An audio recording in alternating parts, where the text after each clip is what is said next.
jelas orang ini memerangi. Jadi untuk perhatikan, harus dijelaskan yang seperti ini. Kalau jelas-jelas dia memerangi, dia membawa senjata untuk memerangi penguasa. Bukan sekedar demo dibunuh, nggak boleh. Sekarang kita bicara soal syariat Islam dan undang-undang yang ada.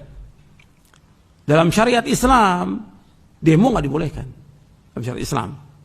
Dalam undang-undang yang ada, dalam pemerintahan demokrasi, di Indonesia demokrasi, di dalam demokrasi dibolehkan orang demo. Ada aturannya, ada undang-undangnya, dibolehkan untuk demo. Bahkan penguasa mengatakan minta di demo, kalau nggak demo kan nggak tahu dia di mana kesalahannya. Dan itu ada videonya. Jadi penguasanya minta untuk di demo, karena apa? Dia nggak tahu kalau dia tidak demo, di mana kesalahannya. Undang-undang ada, mereka undang-undang ada. Nggak boleh dia dibunuh, karena dibolehkan untuk undang-undang untuk demo. Kalau syariat Islam nggak boleh demo, tidak boleh. Apakah demo damai atau yang lain nggak boleh dalam Islam. Ini syariat Islam kita bicara. Sekarang ini undang-undang nggak boleh kan, ketika demo itu diizinkan. Sebelum demo ada izin atau tidak? Ada izin. Pemerintah mengizinkan. Kalau sudah diizinkan dibunuh, kan ini kezaliman. Kan mesti ada hukuman. Apakah orang itu kalau memang dia ngerusak, ya dikasih hukuman, ada pengadilan kan dia. Ditangkap dulu, diadili, nggak langsung dibunuh. Jadi ini harus diperhatikan. Sebab kalau dibilang boleh dibunuh, antum membolehkan membunuh nyawa kaum muslimin. Nggak boleh. Yang demo-demo kan orang Islam. Karena mereka nggak tahu tentang hukumnya dalam syariat, mereka nggak tahu, jahil. Kemudian juga undang-undang membolehkan untuk itu. Jadi jangan dibunuh. Dihukum mereka. Kalau memang mereka salah, melanggar ketentuan dari undang-undang itu, dia hukum. Nggak langsung dibunuh. Kalau sekarang kan enggak. Main bunuh aja. Nggak boleh dalam Islam. Ini nyawa kaum muslimin. Kan seperti membunuh semua orang. Antum ketika bunuh orang, ini kerusakannya besar. Pertama, antum membuat keluarganya jadi apa? Anak-anak jadi apa? Yatim. Istrinya jadi janda, orang tua kehilangan anaknya, saudara kehilangan saudaranya. Berapa orang tuh dikorbankan dengan sebab itu? Yang tadinya umpamanya dia punya usaha, punya yang bisa membiayai anaknya, istrinya, orang tuanya, hilang tuh dengan terbunuhnya dia. Apa nggak zalim itu? Ya harus pikirkan seperti itu. Banyak lagi yang lainnya.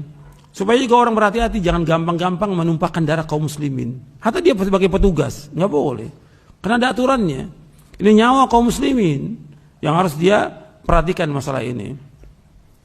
Dan juga kepada yang lain juga hati-hati. Demo dalam syariat Islam nggak dibenarkan. Dan itu ada penjelasannya para ulama tentang masalah itu. Nggak akan membawa juga kepada kemaslahatan. Semua demo membawa kepada kerusakan. Jadi itu harus diperhatikan. Nggak ada manfaatnya membuang waktu dengan sia-sia. Kalau seandainya mau menasihati penguasa, datangi sesuai dengan syariat. Bukan dengan demo. Datangi penguasa seperti yang diperintahkan dalam Al-Quran, diperintahkan dalam hadis Nabi SAW. Kan orang yang paling jahat di muka bumi, yang mengaku sebagai Tuhan, lu banyak membunuh manusia, siapa? Firaun. Allah menyuruh Nabi Musa, Nabi Harun mendatangi Firaun, menasihati Firaun. Ini paling zalim itu, mengatakan dia sebagai Tuhan. Ana rabbukumul a'la. Allah mengatakan kepada Nabi Musa dan Nabi Harun, idhaba ila fir'auna innahu tagha faqula lahu qawlan layyinan la'annahu yatadzakkaru Aisyah. Adalah kaum pergi, datangi Firaun itu. Kemudian katakan perkataan yang lemah lembut agar dia ingat atau dia takut kepada Allah. Jadi disuruh mendatangi, mengingatkan, bukan dengan kasar, bukan dengan caci maki kepada penguasa, nggak boleh. Mencaci maki penguasa nggak boleh. Depan umum atau menjelek-jelekan dia nggak boleh dalam Islam.